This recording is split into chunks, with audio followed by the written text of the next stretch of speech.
UP से दिल्ली तक हिंदू राष्ट्र का सिंहासन अब की बार गाय वाला या फिर नेताजी। हिंदू राष्ट्र पर मिलिट्री शासन का ग्रहण। क्या नेताजी लिखेंगे एक नया इतिहास या फिर से बजेगा योगी नाम का डंका? भविष्य के गर्भ में छिपा आत्मनिर्भर भारत का भविष्य देखिए सिर्फ और सिर्फ धर्म ज्ञान पर।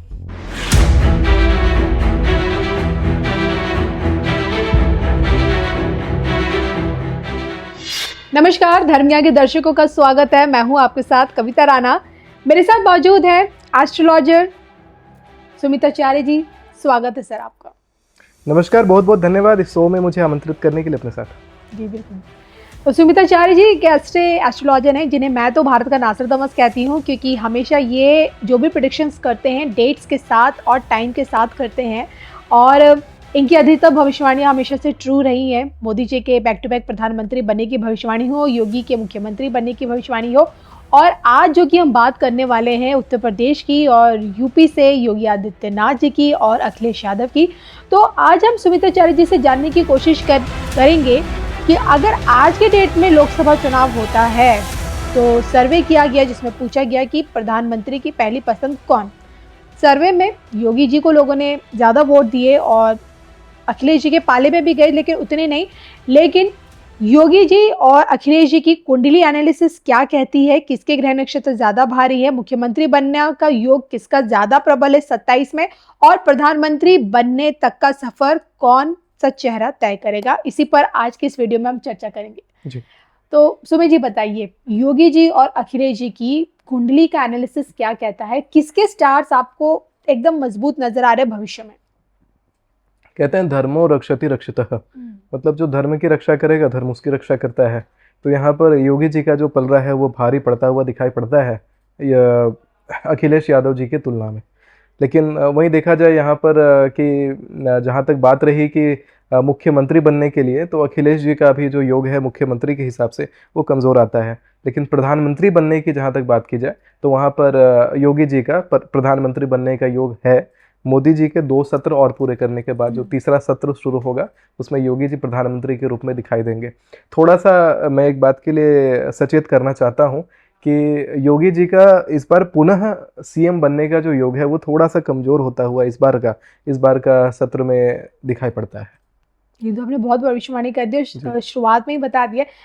लेकिन आपने देखिए, आप ये भविष्यवाणी कि मोदी जी के बाद योगी जी प्रधानमंत्री उम्मीदवार रहेंगे और बनेंगे, लेकिन बहुत से एस्ट्रोलॉजर्स हैं जो कह रहे कि ऐसा मुमकिन नहीं है, क्योंकि रेस में बहुत सारे योगी जी की तुलना में बहुत अच्छे उम्मीदवार हैं जो जिनका कह सकते हैं कि राजनीतिक एक्सपीरियंस ज़्यादा है।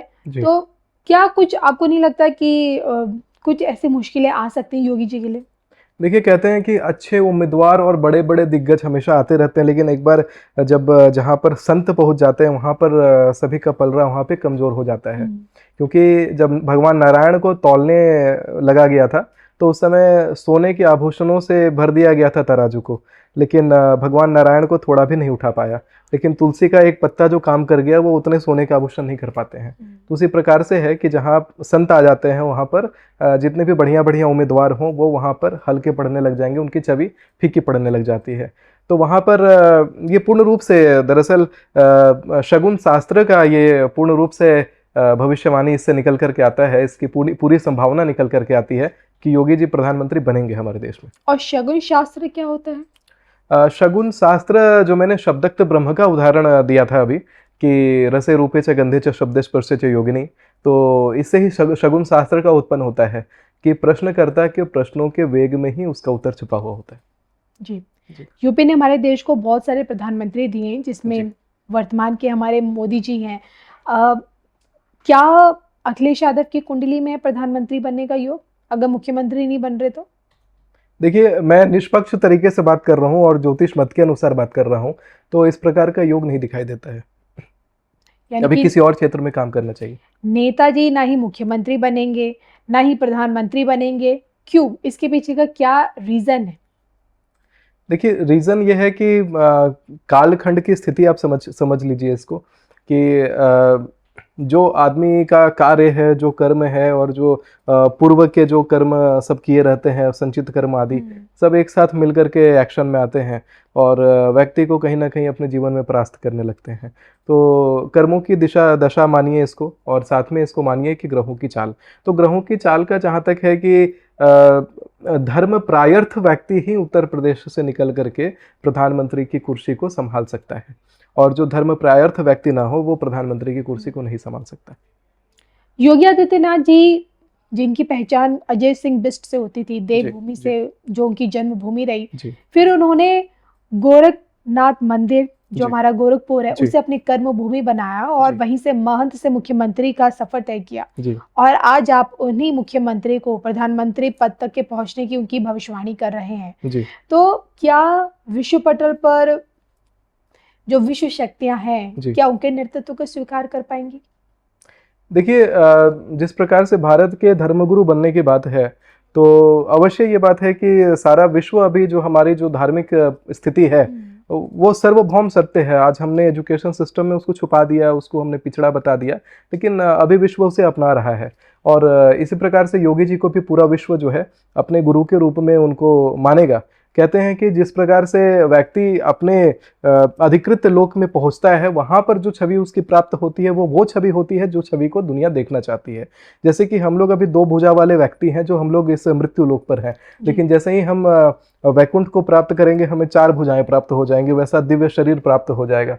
तो वही बात आती है कि कोई एक व्यक्ति हो सकता है उसका चेहरा बिल्कुल अलग दिखता हो जब वो अपनी परिस्थिति में हो, जब वो स्थिति में हो, लेकिन जैसे ही उसकी दशा और दिशा ये दोनों बदलती है, उसके बाद उसका चेहरा भी बदल जाता है, उसकी चाल ढाल बदल जाती है, उसका एनर्जी लेवल बदल जाता है। वो संपूर्ण जो चीज़ें हैं वो सब भगवान निर्धारित करते हैं।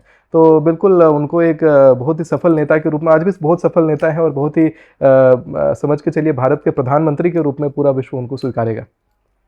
राजनीतिक पिच पर पीएम मोदी तो हमेशा अजय रहे और इसके पीछे एस्ट्रोलॉजर्स ने उनकी कुंडली का शत्रुहंता योग बताया।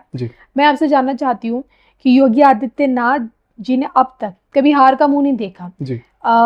सांसद से मुख्यमंत्री बने, गोरखपुर से 7 बार सांसद बतौर चुने गए, फिर मुख्यमंत्री भी सडनली चुने गए, बैक टू बैक मुख्यमंत्री बन गए।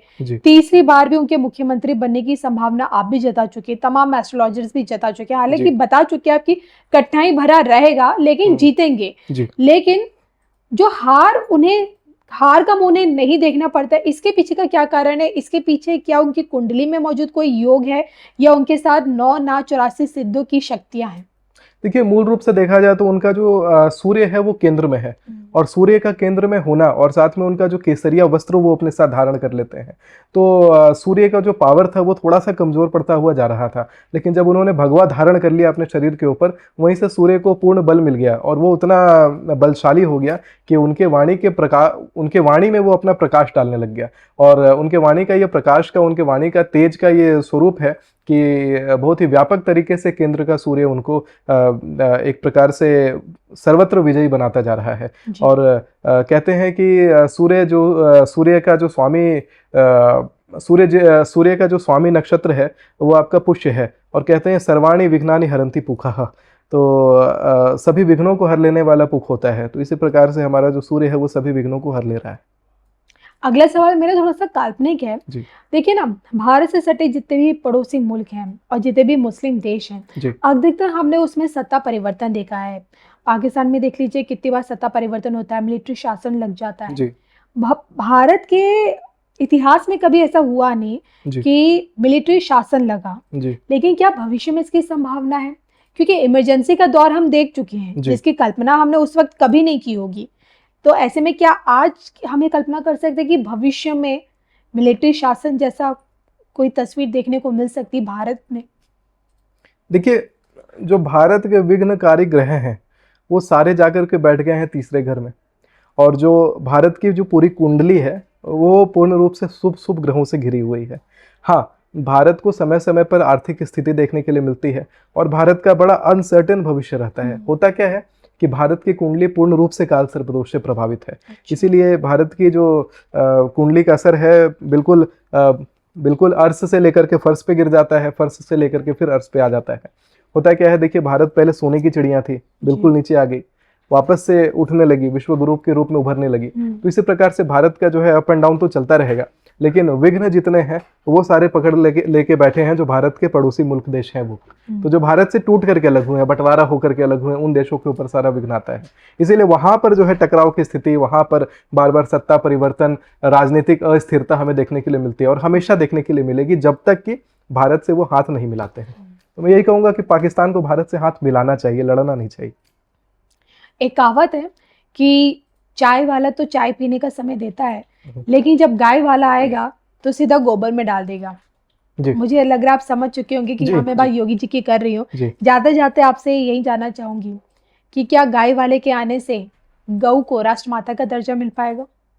देखिए, राष्ट्रमाता का दर्जा, राष्ट्रमाता तो वो है ही, लेकिन जहाँ तक बात रहे कि जो राष्ट्रमाता है अभी उनका रक्त भूमि पर ना गिरने पाए, इस बात को हमें सुनिश्चित करना पड़ेगा और अभी से ही कार्य कर देना शुरू करना चाहिए। सभी शंकराचार्य, सभी जो जनमानस हैं, उन सभी की यही डिमांड है कि भारत में गौ सेवा होनी चाहिए और गौरक्षक अगर प्रधानमंत्री के रूप में भारत में आए तो बिल्कुल गौरक्षा होगी और जो गौ माता है उसे राष्ट्रीय दर्जा बिल्कुल प्राप्त होगा। चलिए, तो इसी के साथ, इसी चर्चा के साथ मुझे और सुमिताचार्य जी को दोनों को अनुमति दीजिए। नमस्कार।